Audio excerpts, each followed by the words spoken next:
The missing ingredient, I think, in some of our great business plans and some of the wonderful marketing that people do and the beautiful websites that people design and the great social media that they work on is a clear and compelling call to action.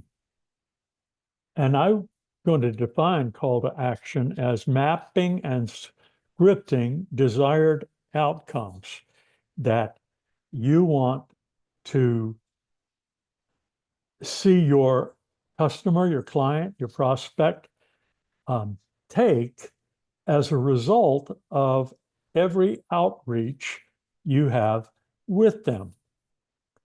A call to action answers the question that you hope you're asking with the presentation, and that is, so what? That should be in your mind as you develop a presentation. Any outreach that you do raises the question, so what? And then the call to action is the answer to that question. So what's involved in a call to action? Well, in a call to action, you suggest a way for people to respond to the message that you're giving them. Without a response, without an invitation for a response, you are just handing out information, trivia, and you're involved in a game that we really enjoyed in the 70s and 80s called Trivial Pursuit. But we certainly don't want to get up every morning of our lives and go about our business in a trivial pursuit. In a call to action, you give people options, 2 options, 3 options. You give them lots of ways to respond or several ways to respond, but none of those options are no. None of them sever your ties with the prospect or the client or the customer. You suggest a response, and when you do so, you make it easy for them to respond. You test it. Test your response. If it's online response, test it on someone you know and trust. Test it yourself. Was it easy? Was it seamless? You want to also, in your call to action, always early on capture the contact. You want to know how to get back in touch with this person, either by phone or email.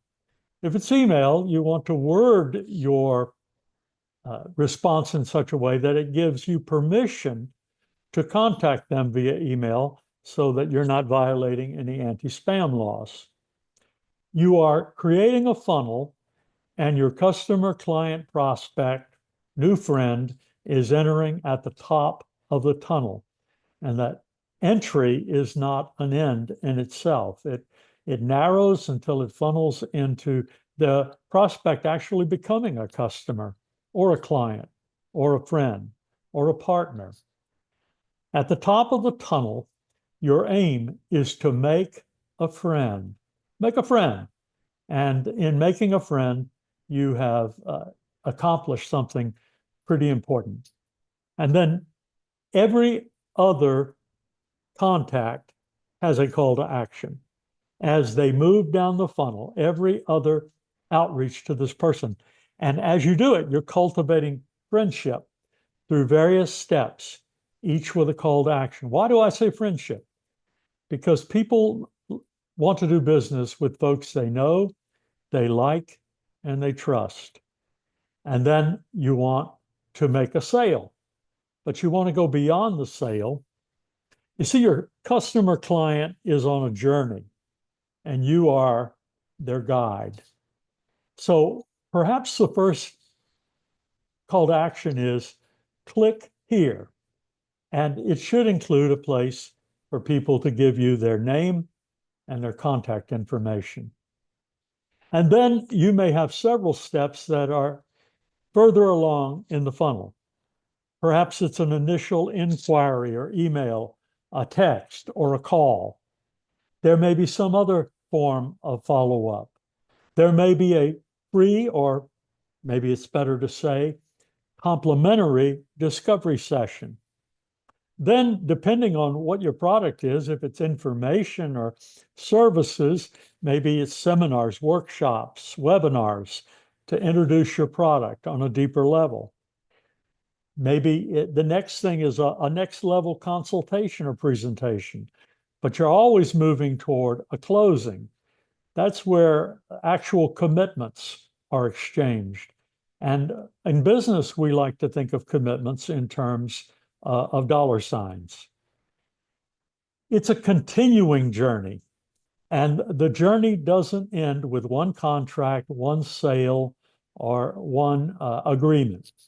In fact, there are many steps in this process, and as we are developing this series on the call to action, chapter at a time, a webinar at a time, 12 of those subjects that we will cover in some order are: how do you craft an offer? How do you design an ideal journey? How do you define your product or your service? Branding, getting leads, follow-up. What do you offer free? Making and keeping friends, closing, which is an art in itself, long-term relationships, making, creating, cultivating ambassadors, and looking for partners who may come alongside you at a next level. These are some of the factors that are involved in this wonderful work of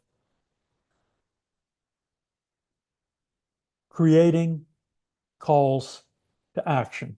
Vital to your success, vital to anything you want to do in business. You need to have a call to action at every step along the way.